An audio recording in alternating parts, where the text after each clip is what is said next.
afternoon. Let's get started. We'll see who'll be first. Second, third, fourth, fifth, top 5 gang. You feel me? Before we begin, shout out to Gatorade. Make sure to stay hydrated. Also, shout out to Arizona. Let me know your favorite flavor of Arizona. Let's open this up. Nice. This one's a watermelon. It's pretty good. All right. Let's turn this on.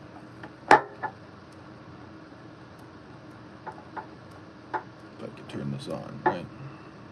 There we go.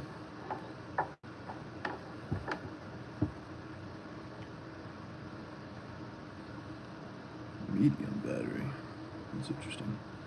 Okay, that's fine. All right, 3, 2, 1. Perfect. All right. We have Tom Clancy here. A Jack Ryan novel, Chain of Command by Marc Cameron.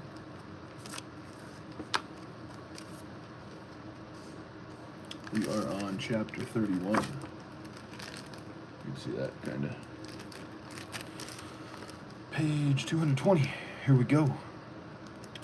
The soldier turned his horse at the last instant, kicking the young shepherd in the face with a boot as he rode by. The boy fell hard, his dog barking in a frenzy. Naomi gathered herself up to bolt and go help the child, but Harper grabbed the back of her down jacket and pulled her tight beside him. "Look," he said, "he's getting up." "He could still be concussed," she said, shivering despite her down jacket and insulated pants.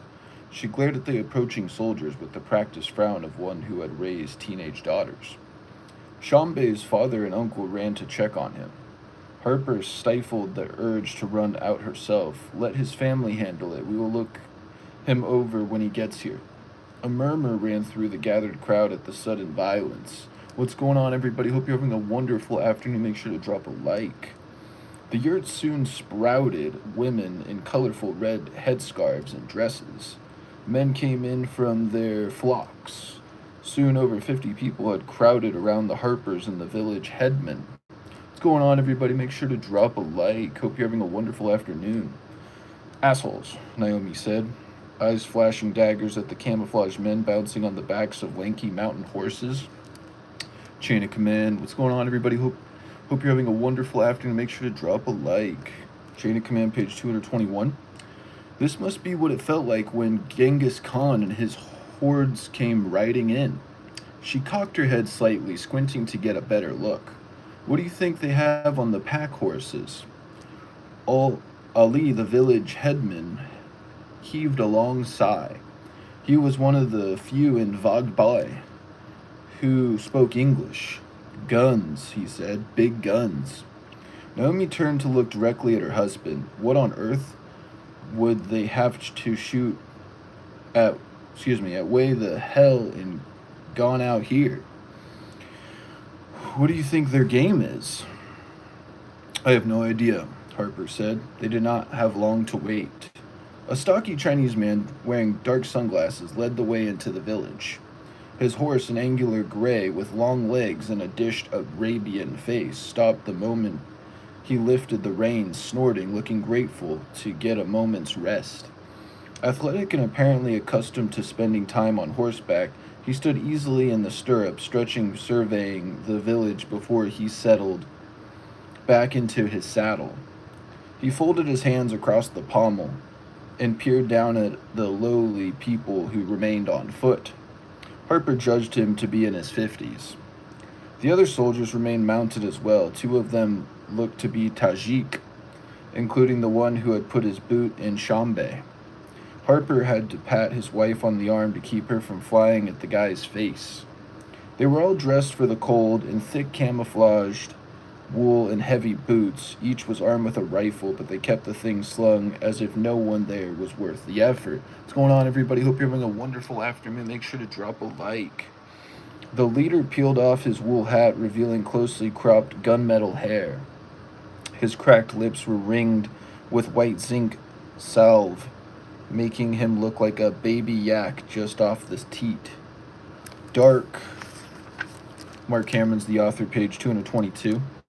Glacier glasses shielded his eyes from the sun, made more intense in the thin air. I am Colonel Tu Jiang of the People's Liberation Army, he said in imperfect English. Western Theater Command, Zhejiang, China. He nodded toward the soldier who had kicked Shambay. This is my associate, Captain Abdulin of the Armed Forces of the Republic of Tajikistan. Since the colonel was speaking English, Harper addressed him directly. What's going on, everybody? Make sure to drop a like. Hope you're having a wonderful afternoon. Colonel, he said, what brings you to Afghanistan? I come as Captain Abdulin's guest, he said without a hint of irony. Harper raised a wary eye at the other armed men and all the soldiers. Colonel Tu smiled graciously. They are with me. Naomi scoffed. Guests of guests should not invite guests. How about you tell me why Captain Boot to the Head had to kick that child? Appreciate that like. Hope you're having a wonderful afternoon. Make sure to drop a like. Hi, what up, Bethy? How's it going? Hope you're having a wonderful afternoon. You're our #1 fan. Appreciate you. Hope you enjoy the book. Appreciate the likes, everybody. Make sure to drop a like. Hope you're having a wonderful afternoon. Captain, hey, how are you? What up, Larry Jr., WXW? What's going on? Doing well. How about yourself? Jose. Hi. Jose Lara E. DWF. Hi. What's going on? Me too, and I do.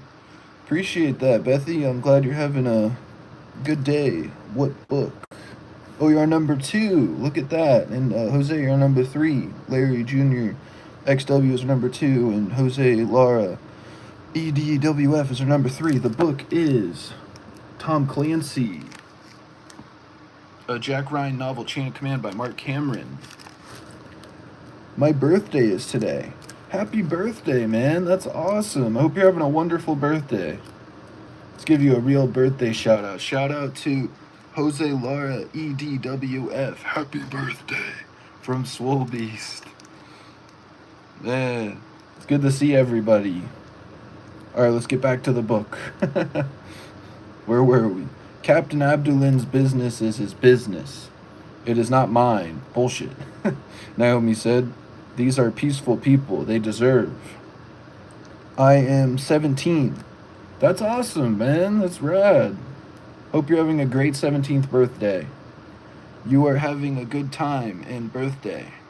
I hope you are having a good time and birthday. That's really nice of you to say, Bethy. That's awesome. Me too. I hope you're having a great birthday and a wonderful overall day. Hopefully it's one of those memorable birthdays. Happy birthday. Yeah. That's rad. Where were we? Get distracted sometimes.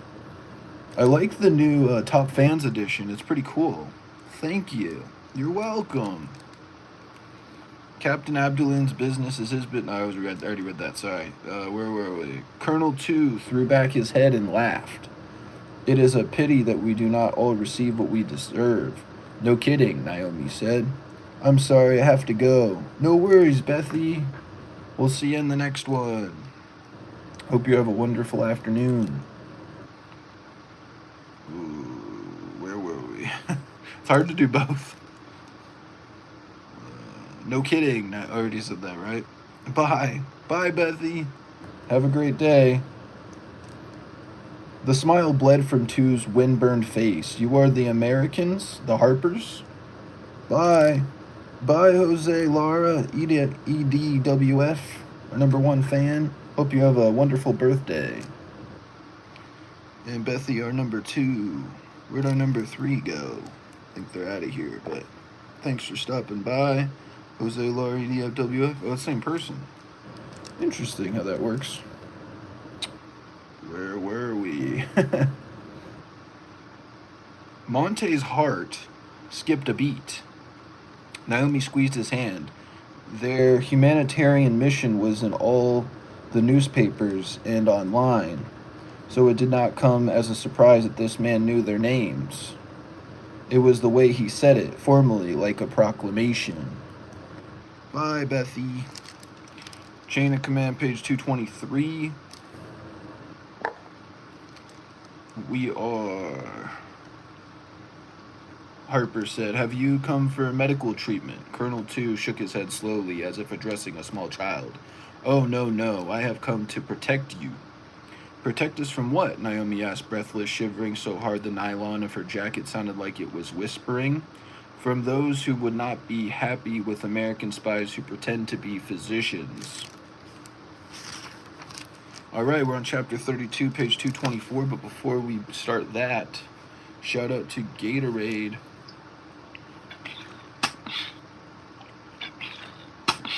Make sure to stay hydrated. What's going on, everybody? Hope you're having a wonderful afternoon. Let's give a shout out to Arizona. Make sure to drop a like.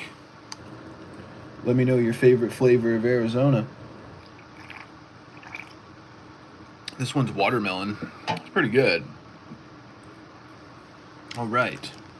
Let's get into it, shall we? Chapter 32, page 224. Japanese workers tended to stay late at the office, pushing the worst of rush hour further into the evening. The train was still unbelievably crowded, but there were not yet any white-gloved railway workers helping to smoosh people into the cars.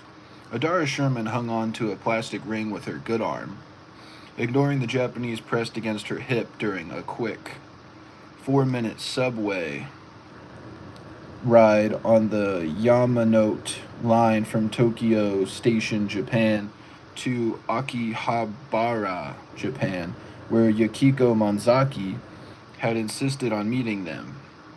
The team emerged at ground level into a teeming mass of people, tourists and locals alike, who had come to take part in the wonders of what many people called Electric Town.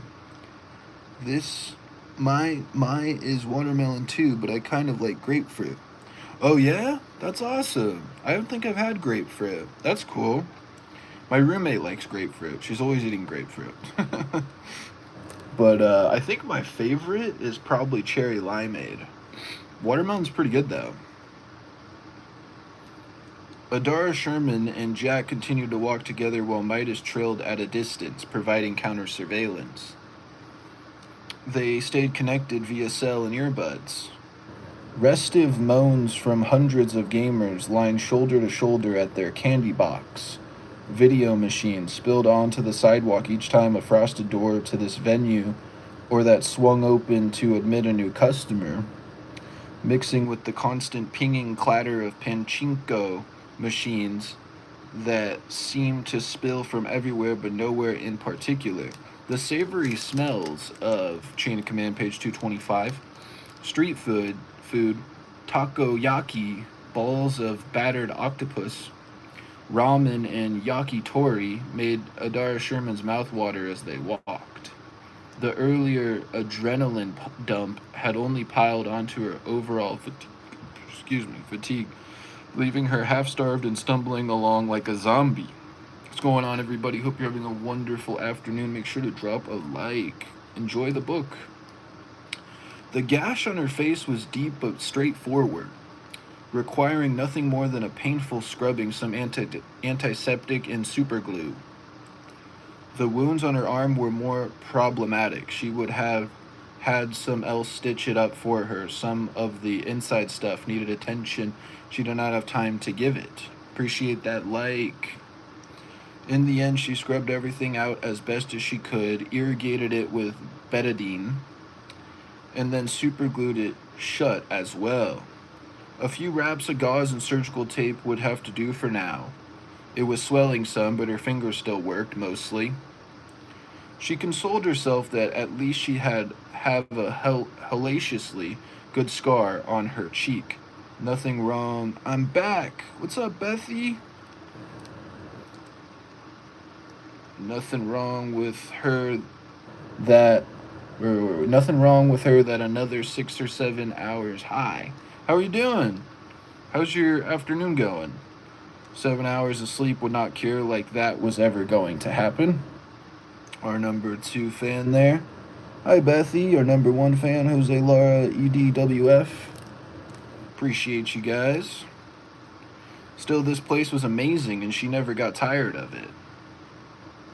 Hi, Bethy. That's nice. Neon ruled even in the early evening. Appreciate the hi. Even giving the wide pedestrian streets a feel similar to being inside a Las Vegas casino, except the blue sky above these garish, towering buildings was real. It was a hotspot for what the Japanese called otaku culture. People with interests that consumed them, like anime, manga, and cosplay. those are cool. This is my favorite book. Oh yeah, I'm glad you liked the book. That's awesome, Bethy. Make sure to drop a like. What's going on, everybody? Hope you're having a wonderful afternoon. Where were we? It's hard to do both, man. We've been getting a lot of people lately. This is awesome. Mine too. I'm glad you guys liked the book. That's awesome. You know, my dad helped me pick out this book. Papa Beast. He did a good job. Costume players stood in front of opaquely windowed businesses. Hoopo! Handing out flyers and beckoning passersby inside. I mean, ooh! About half of them were dressed like a 15-year-old boy's mental image of a French maid. Some added furry ears on their costumes. Everything around here is a transforming robot. A maid, or... This is Marc Cameron, page 226. What's going on, everybody? Make sure to drop a like. Hope you're having a wonderful afternoon. A transforming robot maid, Midas muttered over the phone. Japanese men are weird as shit. That is hilarious. Bye-bye. Bye, Bethy. Hope you have a great afternoon. That's hilarious, Adara Sherman said. Men, hell, human beings are weird wherever you go. People here are just willing. Hope you have a good day. You too. Hope you have a great day. People here are just willing to pull the curtain open a little wider so we all get a peek inside. Don't get me wrong, Midas groused. Bye, Beth. I hope you too. Yeah. Don't get me wrong, Midas groused. Who among us has not been aroused by a sexy robot maid at least once in his life? What? Pause. Jack checked the moving map on his phone, showed it to Adara Sherman, and then gestured to a shadowed doorway beside a maid cafe that bathed in pink neon. The wooden placard screwed to the metal door said Sugiyama in Japanese script. This is it, Jack said. Yuki said we should text and then come on up when we got here. I'll hang out on ground level, Midas said, with all my new robot friends. Be good, Adara Sherman said, and followed Jack through the door. They were met immediately with a thunderous racket of crashing and stomping. Adara Sherman recognized the noise immediately as the sound of a dojo. The people upstairs were practicing the ancient martial art of kendo, charging at and striking each other above the head and chest with bamboo swords called shinai. Adara Sherman had taken a few classes from a sensei in Alexandria and found the experience exhilarating.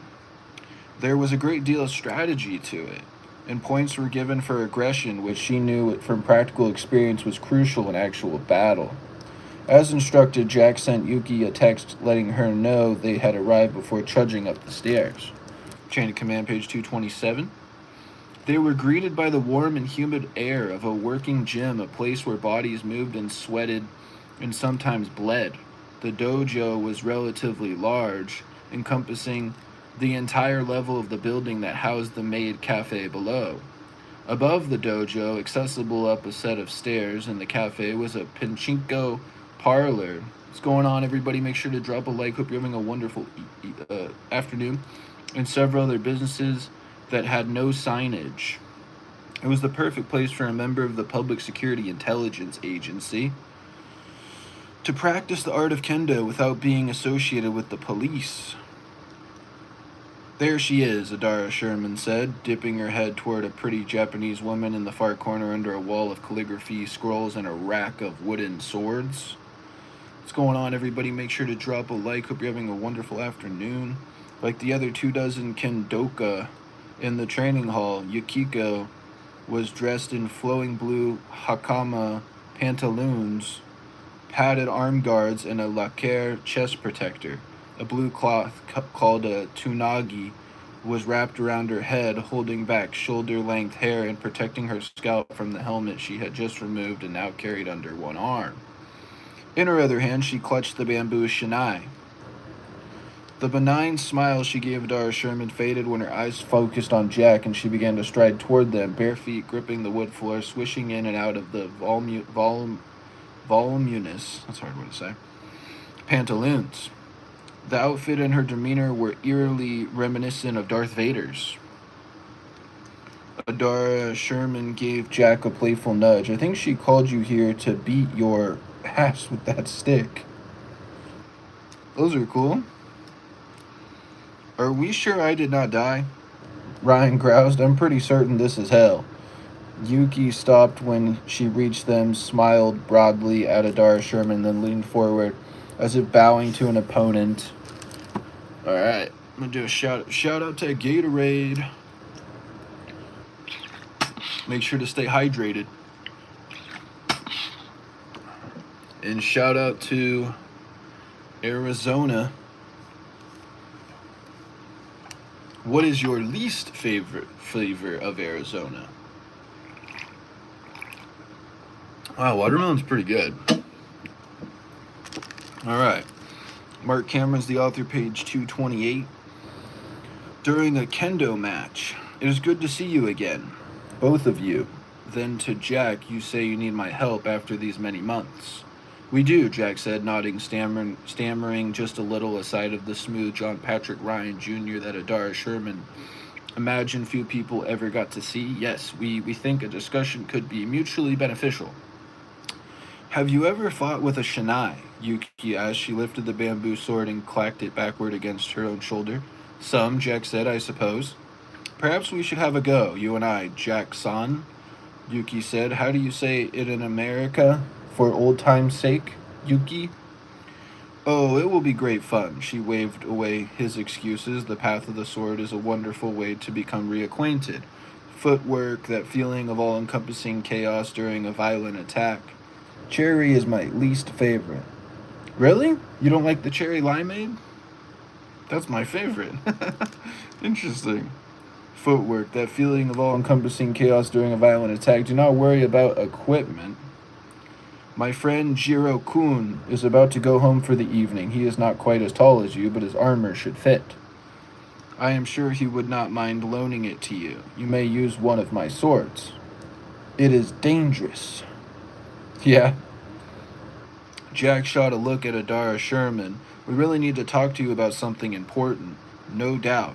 Yukiko gave him a slow nod. It has been a very long time since we spoke. It has, Jack said, and I am sorry about that. She waved him off, grinning now, suppressing a laugh. I am only joking, Jack. What is the saying? The phone rings both ways?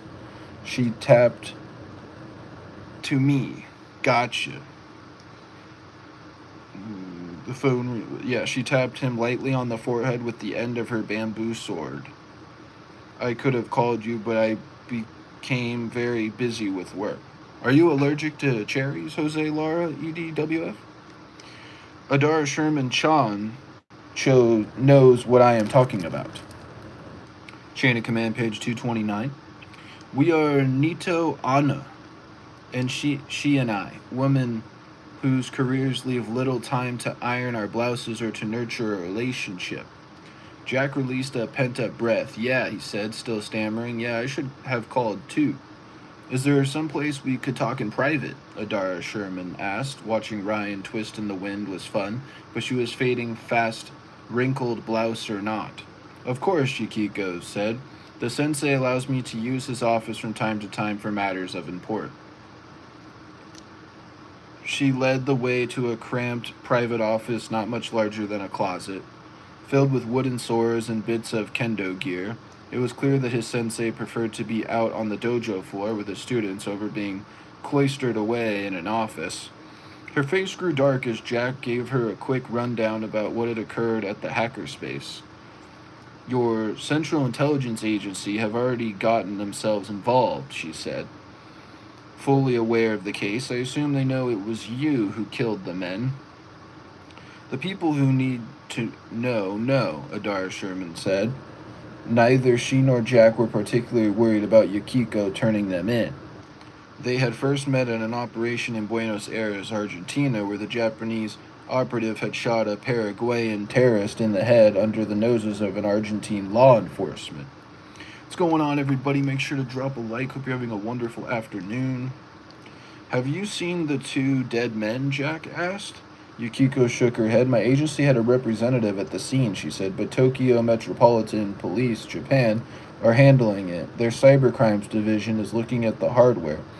She scanned Jack up and down with a narrow eye. From what I am told, some appears to be missing. Am I to assume you have it? Marc Cameron's the author, page 230. We do, Adara Sherman said. Would you mind looking at 2 photographs? Jack handed Yukiko his phone.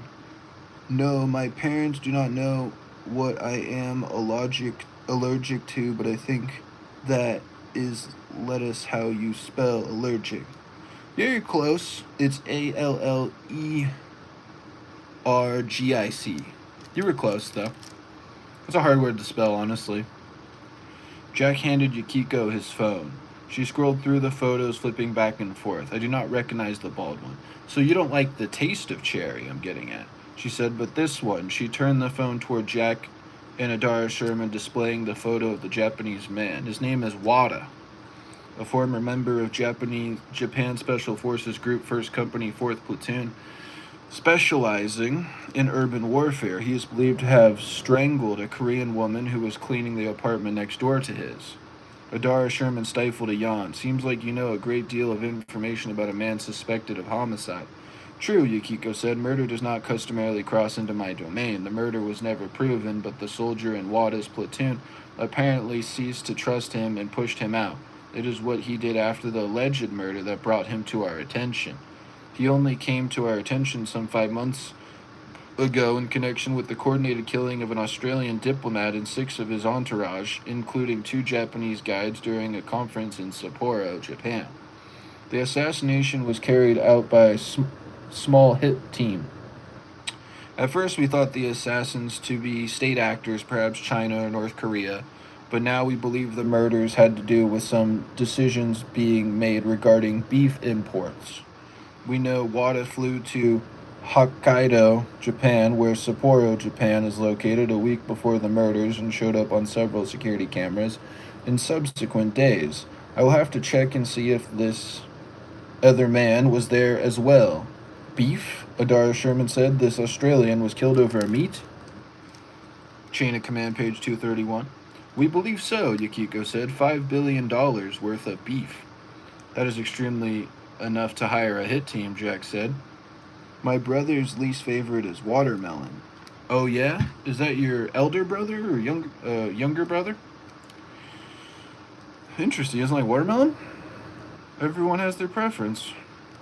An extremely well-trained team, Yukiko said. They were supplied with highly advanced weapons and the latest technology, snipers, drones, radio jammers to disable local police communication. Witnesses at the scene all reported some version of the same thing. These assassins performed flawlessly. A local shopkeeper described it as like a dance. An American Navy pilot on holiday from Atsugi, Japan, said it looked as though the assassins were having fun. She peeled off the Tanagu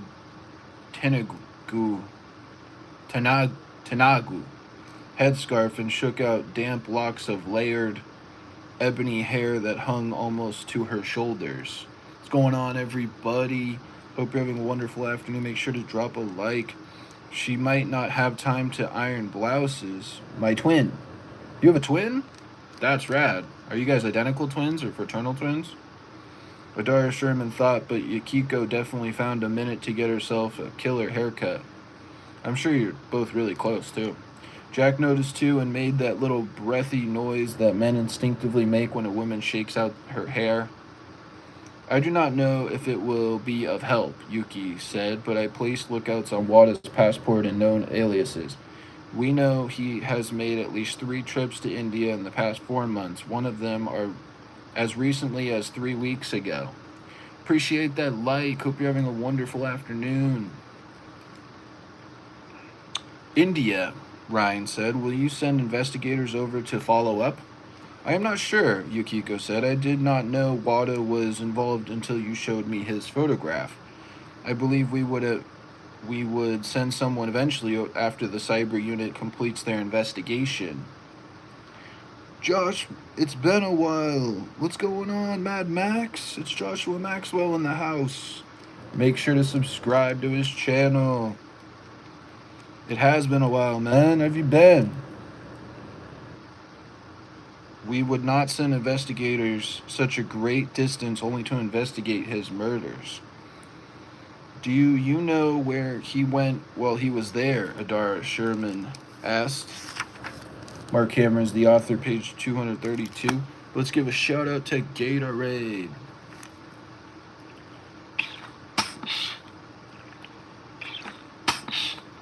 Make sure you stay hydrated. Let's also give a shout out to Arizona. This one is watermelon. Mad Max, what is your favorite Arizona flavor?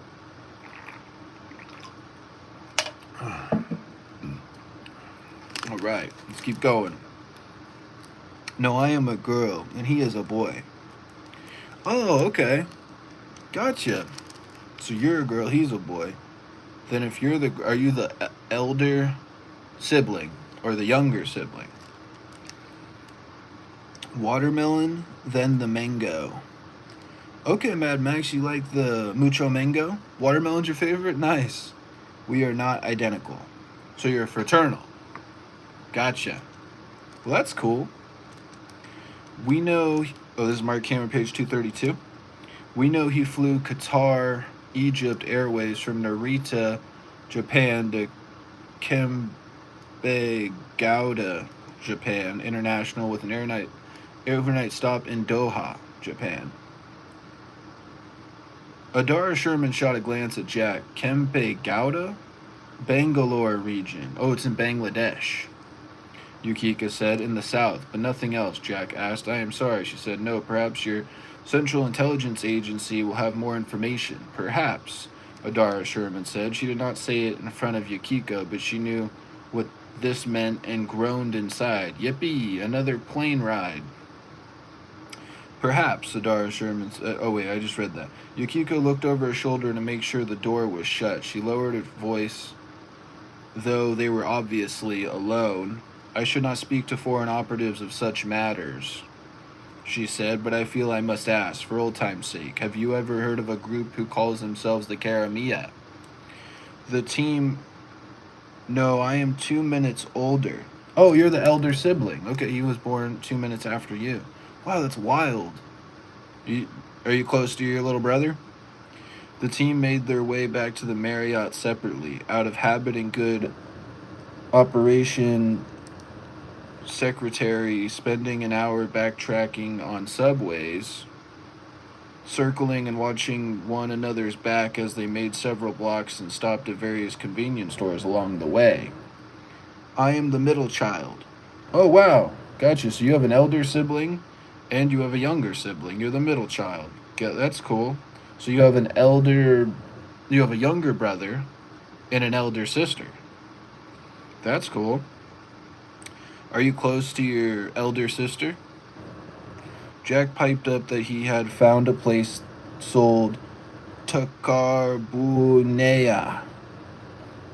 Japan, eclairs, and offered to pick some up for everyone. The triple cream pastries were, in Adara Sherman's estimation, the most delectable eclairs on the planet. And my older is 19. Gotcha. Well, you guys are really close in age. That's cool. So you're probably close. But her stomach was still rebelling, so she declined. I mean, my older brother is 19. Okay, so your elder brother is 19, but you have a younger sister then. Are you close to your younger sister? Midas had already briefed Chavez by the time they reached the hotel and met in his room, inserting the room key into a slot by the door so the lights and air conditioning would work. Don't tell me, Adara Sherman said. We're jetting off to India in 10 minutes. She collapsed on one of the tiny chairs at the little chain of command, page 233. Two-place nook table, looking out the window at a guy selling fire-roasted sweet potatoes out of a cart on the quiet street. Sort of, Midas said. He scratched his beard, moving his jaw back and forth in fatigue. You okay, my friend?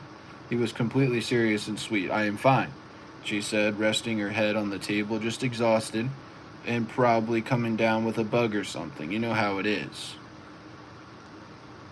We are always on the edge of getting something with all this travel and no sleep. She shrugged it off. So anyway, we are off to India. Jack double-checked to see if she wanted an eclair.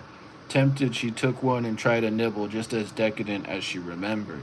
Ding wants us to start for India, Midas said. They're working on some things on their end. We're supposed to give the computer hardware to the agency chief of station here in Tokyo, Japan, and use Foley's name to keep from getting scooped up and interrogated. India, Adara Sherman licked chocolate off her fingertips and took out her phone. I'll find us some flights. Yay, another 20 hours of jet travel. That's the surprise, Midas said. Helen and Country are already on their way to pick us up. Clark wanted us ready to jump whichever way we needed to jump. Adara Sherman fanned her face like she was about to cry, only half joking. So we're going on the G5. Yep, when?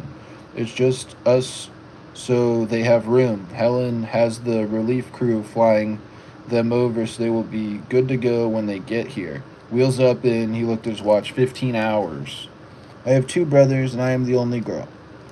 Got it. So you have an elder brother and a younger brother, and you're the middle sister. Are you close to your elder brother and your younger brother? Marc Cameron is the author, page 234. 15. He nodded. Fastest commercial flight is over 20 hours, and it does not even leave until mid-afternoon tomorrow. Even waiting on the Gulf Stream, we will still be well ahead of that. Someone stopped on chapter 33. Look at that. They creased the page. You shouldn't do that. It's not good for the book. Yikes. Wasn't me. I'll just say somebody's chapter 33, page 235. But let's do a shout out to Gatorade. Shout out to Gatorade.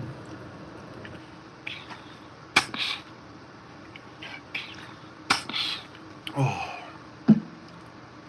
Make sure to stay hydrated. And a shout out to Arizona. We have watermelon. Seems like everyone likes watermelon or mango, it seems. Or some people don't like watermelon, they like mango, or they don't like cherry. Getting an interesting consensus. Chapter 33, page 235. Let's do a little time check. Okay. Leo Debs had read somewhere that the average person ate something like 7 spiders a year while they were asleep. Almost as big as his hand, the yellow and black garden spider, who had set up shop between the eave and the top corner of the kitchen screen, would have been a meal all by herself. It was almost 3 in the morning and everyone was asleep but Debs and the bugs. I have 2 brothers. No. What part am I incorrect? I thought, oh, you're not close to your elder brother or your younger brother. Oh, that's a shame. You should try to be. It's great to have siblings. The smell of hops number 9 gun oil mingled pleasantly with the odor of alcohol and cigar smoke in the old ranch house. Behind Debs, an old lariat hung on the rough cedar wall, blackened from slipping around a saddle horn during a dally, when it had still been in the hands of a working cowboy. Above the rope was a colorized photograph of someone's prized Hereford bull. Rustic knickknacks covered most every inch of wall space, a wooden display of a dozen different kinds of barbed wire, a shotgun with a plugged barrel, and ancient metal Coca-Cola signs featuring pretty women on horseback. Craig Taylor called the motif early 20th century barbecue, and it was a good place to plan a kidnapping as any. The house was set up for ranching with 2 baths, 4 regular bedrooms, and a large bunkhouse area off the back of Marc Cameron is the author, page 236. The spacious country kitchen. Everyone there was accustomed to sleeping on the ground in the shade of a Striker or Humvee. Excuse me. Cotton sheets and actual mattresses were unimaginable luxuries. Almost all the men had broken their noses at some point in their lives, some multiple times, and the walls reverberated with chainsaw snoring. Statistically, at least one of them might well have been in the middle of eating a spider. A Secret Service agent from Houston, Texas, once told Debs that everything in the Texas woods either sticks, stinks, or stings. In an isolated ranch outside Abilene, Debs had found that to be more than true. Thorny mesquite, cactus, puff adders, hornets, fire ants, skunks, all manner of venomous snakes. The place seemed a metaphor for the men of the Karamia. Light from the kitchen window drew an enormous quantity of insects to the old porch. The bug zapper hanging on the post outside worked overtime, electrocuting mosquitoes and miller moths, but there were more than enough leftover Argiope aurantaria or aurantia. Debs could almost hear Richard Attenborough's voice narrating as hapless cricket stumbled into the web, kicking and screaming. How could it not be screaming with Argia aurantia and her shiny black fangs bouncing long dagger-like legs to angulate her great web like she was having so much fun? Once she had moved the web enough that the cricket was sufficiently snared, the huge garden spider scuttled across the silk and used her fangs to great effect before entombing her meal. Quickly, in a wrap of sticky silk, she shot from her abdomen. Such patience, such precision. Leo Debs found solitude in patience. Operations like Chain of Command, page 237. Nightingale. Requires meticulous planning, whether it was figuring the weaponized math he needed to make an impossibly fairway shot with his .300 Winchester Magnum, or the number of explosive charges, weapon loadouts, and egress plans needed to snatch the First Lady of the United States. In truth, witnessing Vedder's ill-conceived plan with the armored car had spooked him. It was the little thing that tripped you up. Everyone involved in protection knew too well the dirty little secret of the business. The main reason protection details succeeded was because very few people tested them. The Secret Service were just people, flesh and blood, easily ended. Still, Debs had trained with their agents long enough to know they could be extremely good at their jobs. To top that off, the First Lady seemed likable enough, which could make her protectors not only professional, but fierce. What's going on, everybody? Make sure to drop a like. Hope you're having a wonderful afternoon. He scanned the maps and models. This was not the mission to let some little detail slip by him. Debs hunched over the long kitchen table, poring over maps and a laptop with a small portion of the San Antonio Riverwalk, Texas, visible on Google Street View. Mainly, he relied on the hand-drawn sketches he had made during his 3 reconnaissance. The first trip had been necessary to formulate the plan. Trips 2 and 3 to set up the necessary hardware. Secret Service agents had done an initial study of the area, but would come back later with bomb dogs and metal detectors. The river was relatively shallow around the event, less than 3 feet, but Debs felt sure they would employ divers to check for incendiary explosive devices, IEDs. He had different plans. Logistics for an action this precise were intense. In the movies, nobody ever got the squirts or stress fractures from a bad taco or working out too much. A squad of Marc Cameron, page 238. Get a little shout out to Gatorade.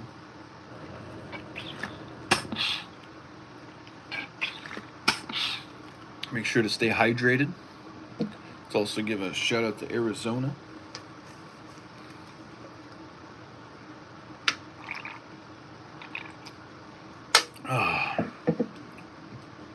professional. Alright, Mark Cameron's the author, page 238. Mercenaries, always wearing some kind of ninja-looking uniforms, or at the very least a black t-shirt loaded up with a bunch of guns and did whatever deal they were getting paid for. These fictional soldiers could press the trigger on their submachine guns for so long they would set the barrel on fire in real life. The cyclic rate on the FN P90s Debs chose for Nightingale was plus or minus 1,000 rounds per minute, meaning you could dump a 50-round magazine in under 4 seconds. 5.7 times 28 ammunition was small and relatively light as far as ammunition went, but it did not rain from heaven in unlimited supplies, especially when things were turning to shit. Someone had to order that ammunition, take delivery, and dispense it among the team, holding back enough for the actual mission. For Nightingale, that duty fell to Leo Debs. The Secret Service would employ SIGs, Glocks, MP5s, MP7s, Remington shotguns, sniper rifles, helicopters, fighter aircraft, and possible signal jammers. Karamia operators would have only small arms and a few explosive devices if all went as planned. Secret Service jammers, if they were used, would hinder radio communication. For what's going on, everybody, make sure to drop a like. Hope you're having a wonderful afternoon. Fortunately, they were talking about the First Lady and not the big guy himself. Debs had run the logistics on that scenario too, just in case the president had decided to accompany his wife.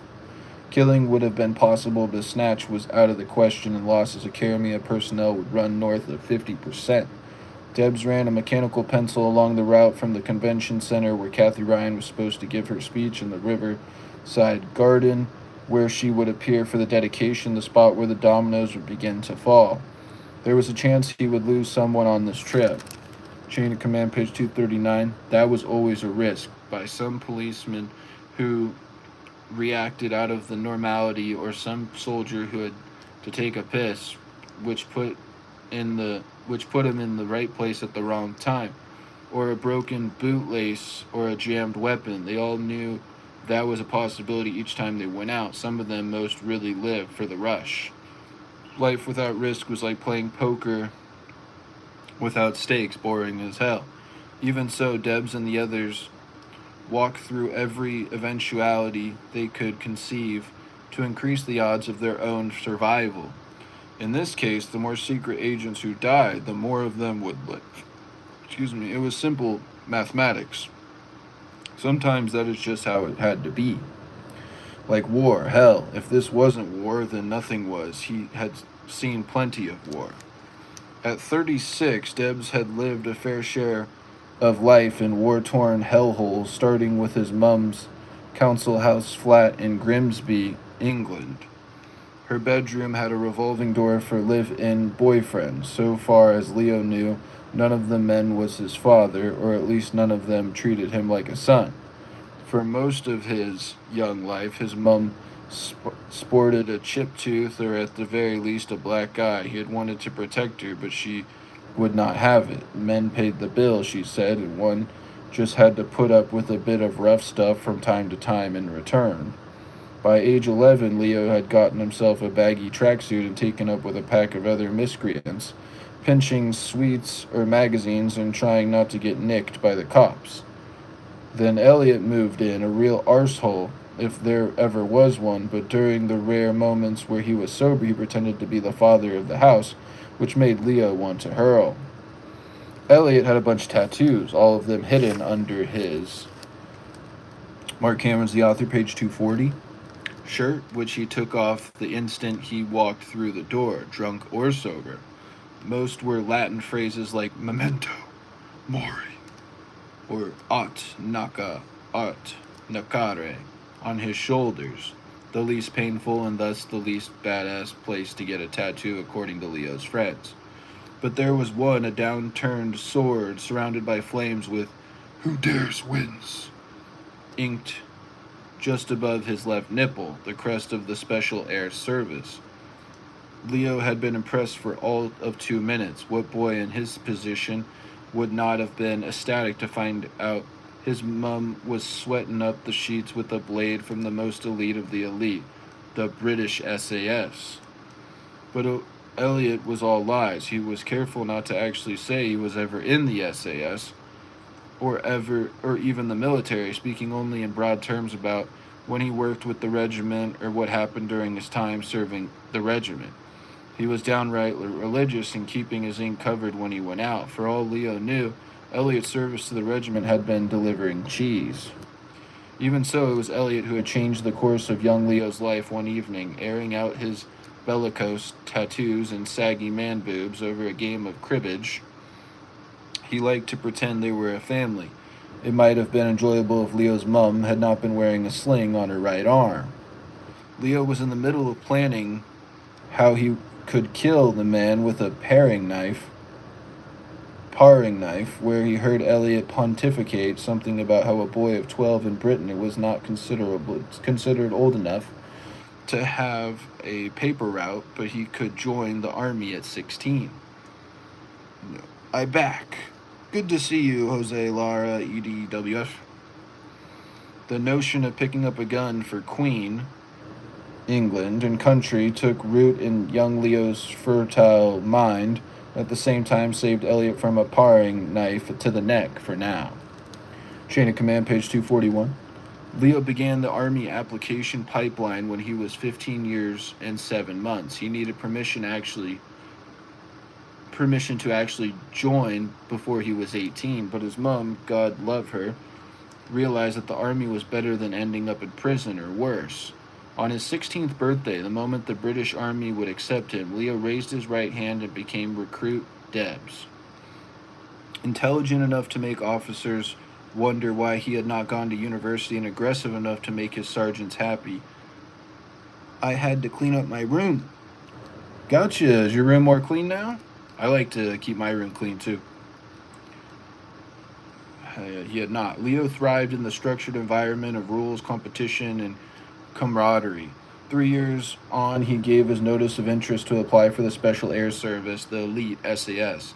On his platoon's mates, a beefy Scottish named McLaren had applied as well and accompanied Leo to Stirling Lines in Hereford for selection.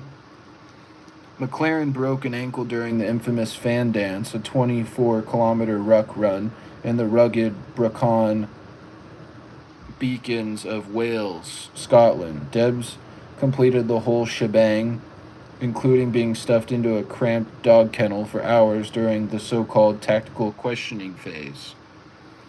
By 20, he had earned his sand-colored beret with downturned Excalibur, becoming an operator in D Squadron.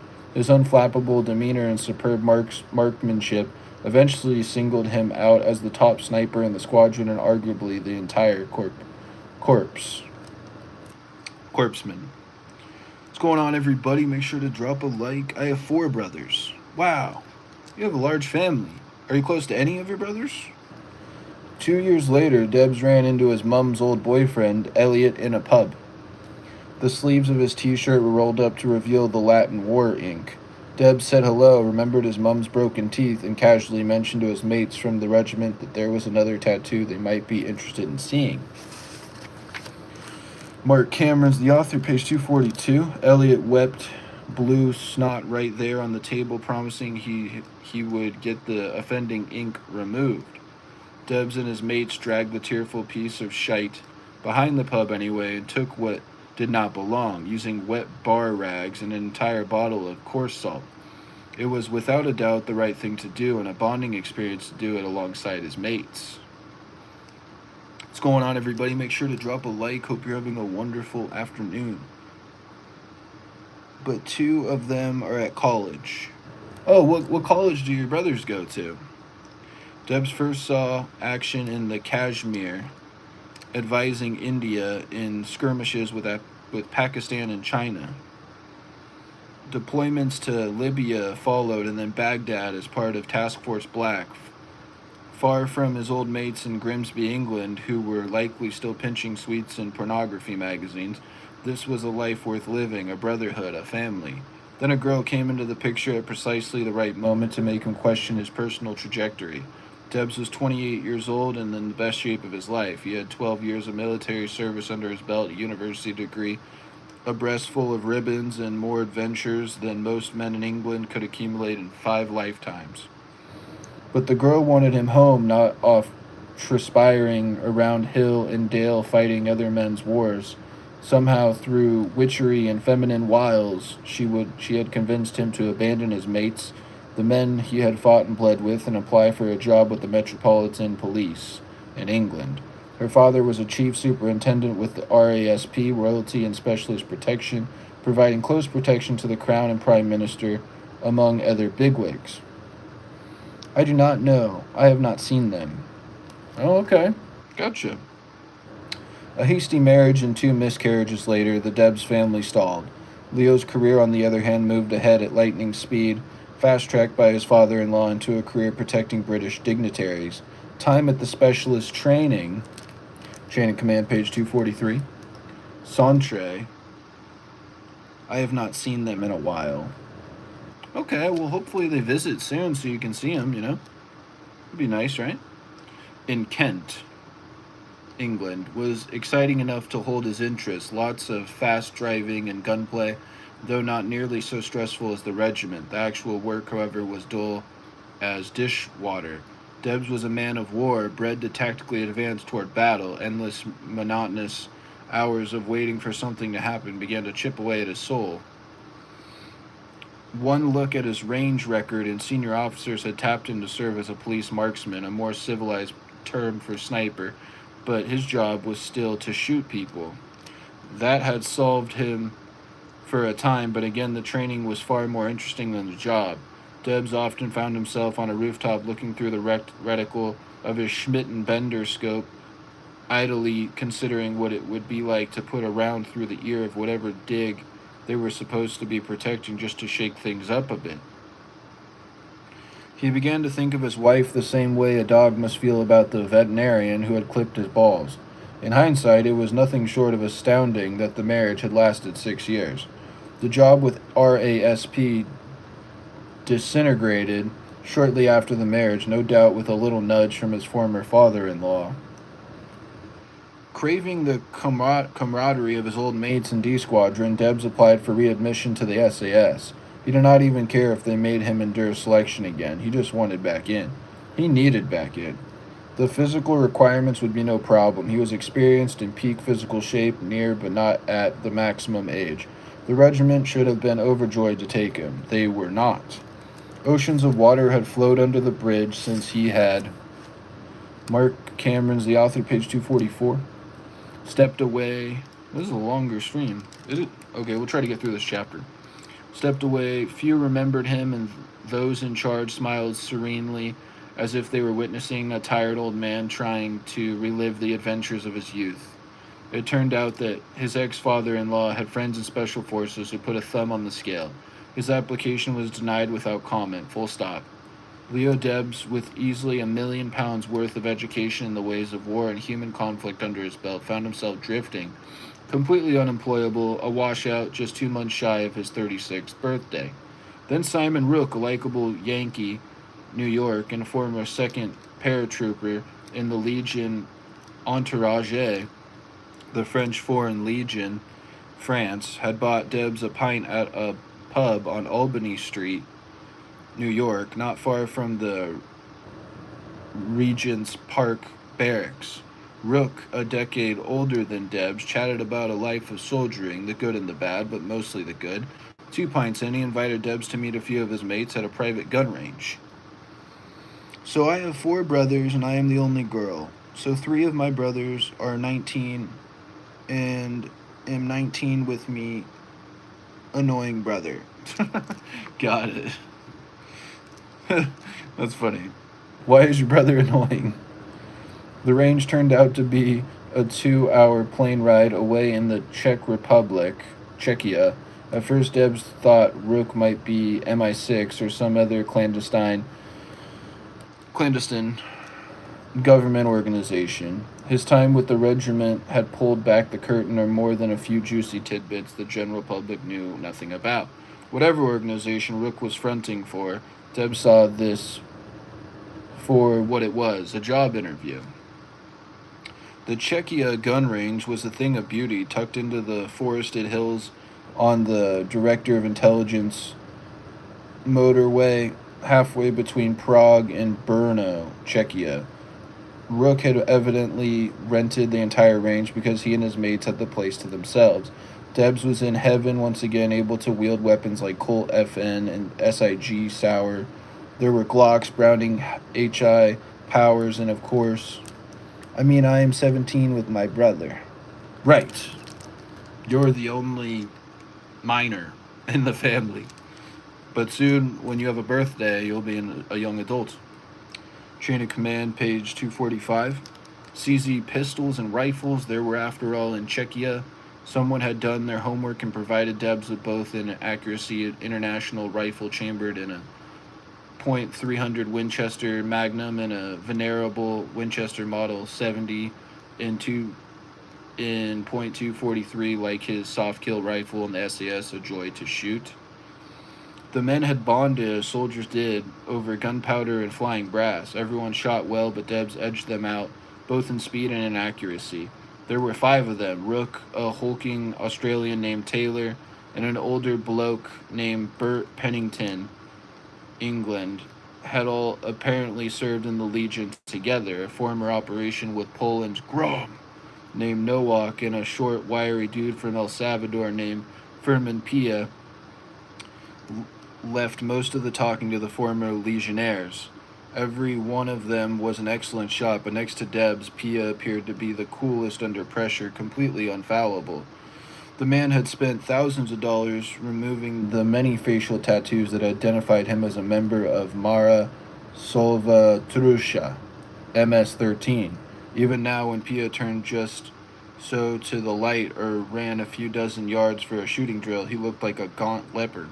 The ghost of his ink seemed even more sinister than the tattoos themselves, like there was something lurking just beneath his skin. I have to go. Bye. Bye, Jose, Lara, EDWF. The gun range turned out to be a chapel of sorts where like-minded men could bare their souls to the rest of the cadre, listing the deeds on heirs and judgment that had gotten them booted from the careers that had once defined them. Debs told them about rubbing off Elliot's tattoo with salt. Rook asked if he had killed the bastard. Debs told them no with no other explanation. Lying to build his resume was not in his nature. Marc Cameron's the author, page 246. Oh yeah, this is a longer stream for sure. Alright, we're going to stop at this chapter. Hope you're all having a wonderful afternoon. Make sure to drop a like.